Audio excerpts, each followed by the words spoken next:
Merci de votre fidélité à Télésud et bienvenue dans cette édition de l'entretien du jour dans laquelle nous parlerons longuement de Madagascar et ce sera en compagnie de M. Mondja Rwendefo qui a été Premier ministre malgache, Premier ministre de l'actuel président de la Haute Autorité de Transition. Oui, bonjour et bonjour à tous les téléspectateurs et téléspectatrices de France Sud, Télésud.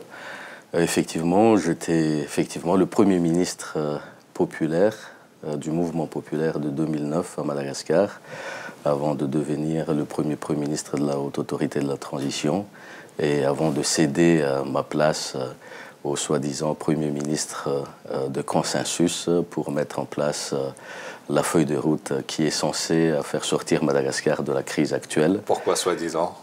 Parce que la preuve, on en est encore là, la crise n'est pas encore résorbée et que ça s'enlise davantage. Donc c'est pour cela que je dis on en est là, parce que par rapport, par exemple, à l'application de la feuille de route, par rapport aux principes énoncés par les chefs d'État de la SADC, disant que la transparence, la neutralité, la consensualité doit primer dans toutes les initiatives et l'application de cette feuille de route. Jusqu'à maintenant, rien de tout cela a été suivi de fait par l'actuel régime, je dirais, toujours unilatéraliste à Madagascar. Pourtant, vous en avez fait partie. Oui, parce qu'on est signataire, effectivement, de la feuille de route initiée par la SADC. Donc, je suis partie prenante. Mais c'est justement cela que ça pose un problème, parce que si les chefs d'État de la SADC ont préconisé... La SADC, c'est la communauté de l'Afrique de l'Est, ont préconisé la consensualité, par exemple, la neutralité. Actuellement, dans l'Assemblée, le Congrès de la Transition, il n'y a pas de consensualité.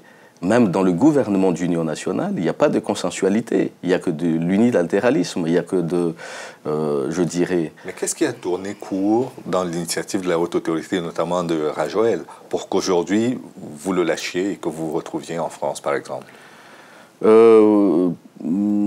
Effectivement, quand on est parti pour faire la révolution à la malgache en 2009, parce qu'il fallait se rappeler que c'était avant quand même l'Égypte et la Tunisie qui avaient ce mouvement à Madagascar qui a fait partir le président. Et donc j'étais... Tsirek avant, qui avait été renversé déjà par le prédécesseur. Par les prédécesseurs. Et puis les prédécesseurs, je dirais, qui ont été aussi enlevés par nous, si je peux dire. Donc j'étais au front avec la population et même tous les témoins de l'histoire ont vu que sur le terrain, j'étais le numéro 1 de cette révolution. Donc qu'est-ce qu'on a préconisé? C'est le changement à Madagascar. Et pourquoi cette aventure a tourné court? Pour que vous vous divisiez aujourd'hui, pour que vous vous ça retrouviez a tourné court. en situation d'opposant? Ça a tourné court parce que, premièrement, le président de l'actuelle transition, André Rajoel, par exemple, n'a pas respecté ce vœu de changement du peuple malgache. Donc les pratiques sont toujours là, les pratiques de l'ancien régime, les pratiques de Ravalomanana, le conflit d'intérêts, l'exploitation illicite des fameux bois de rose que tout le monde sait très bien actuellement. Donc il y avait un changement de régime, mais il n'y avait pas un changement de fond à ce que, conformément à l'attente du peuple malgache. Donc moi, étant issu de ce mouvement populaire, étant l'artisan, je dirais, sur le front pendant tous ces mouvements-là, et en contact direct, que ce soit avec l'armée d'ailleurs dans le temps, ou que ce soit avec les différentes catégories socio-professionnelles malgaches qui ont pris part à cette révolution. Donc je suis plus sensible par rapport à ces ententes de la population. La preuve aussi, Et vous estimez qu'elles sont aujourd'hui délaissées, les populations? La population est délaissée. L'insécurité à Madagascar a atteint une proportion jamais atteinte auparavant. Les bandits de grand chemin, par exemple, qui ont lancé carrément un défi par rapport aux forces de l'ordre et que les forces de l'ordre sont restées impuissantes par rapport à ce défi. L'État, le délabrement économique a atteint vraiment une proportion. Justement. Est-ce que là, on n'est pas devant un défi social, plus social que politique? Parce qu'on ne fait pas la révolution avec des marmites vides non plus. Mais bien sûr. C'est justement... Le défi est avant tout social. C'est social, mais quand la politique fait obstruction au social, c'est là que le mouvement redevient politique. Donc actuellement, c'est qu'on a besoin pour abréger cette crise,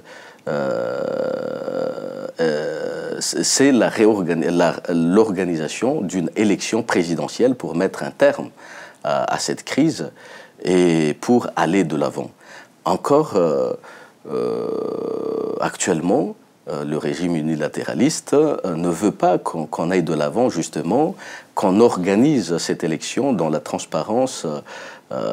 Donc ils sont tout le temps en contradiction par rapport à la communauté internationale. Vous avez évoqué la feuille de route, vous avez évoqué le consensus, vous avez évoqué de nombreux éléments relatifs à une vie démocratique normale. Mais ce que je constate, c'est que comme on dit souvent, il n'y a jamais 203, la Tsirac a dû partir, celui qui l'a fait partir a également été déménagé. Vous espérez être le Zoro qui fera partir Rajoel? Bon, si la situation est bloquée comme il l'est actuellement, peut-être il est obligé de partir de cette manière. Par un coup d'État ou par une élection? Bon, le mieux, c'est par une élection. Et parce qu'on attend à ce qu'il y ait une élection démocratique à Madagascar. Mais le coup d'État n'est pas exclu. Le coup d'État, c'est les résultats du blocage. Donc je ne sais pas si ça va se produire, mais la communauté internationale a beaucoup de rôle à jouer là-dedans. L'OIF, par exemple. L'Organisation internationale de la francophonie. De la francophonie, la SADC, qui est, en vertu du principe de subsidiarité, qui a la main sur le dossier Madagascar, mais aussi les Nations Unies. Ils doivent faire pression pour que l'on mette vraiment une élection présidentielle propre à Madagascar pour éviter justement ce fléau de coups d'État récurrents. Mais est-ce que vous n'avez pas l'impression que vous allez un peu vers un scénario à l'ivoirienne où on mettra beaucoup de temps à organiser une élection et même si elle est organisée finalement, la crise post-électorale pourrait être à la fois dure et très chère en termes de coûts en vies humaines et d'argent? Je pense que c'est ce que veulent ceux qui sont actuellement, qui tiennent les rênes du régime unilatéraliste à Madagascar.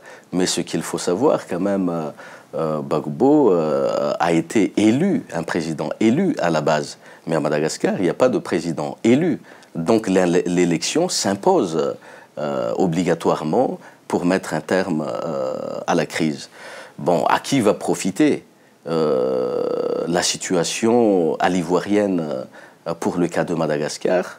Là, c'est la grande inconnue. C'est la grande inconnue parce qu'il y avait effectivement des intérêts, je dirais,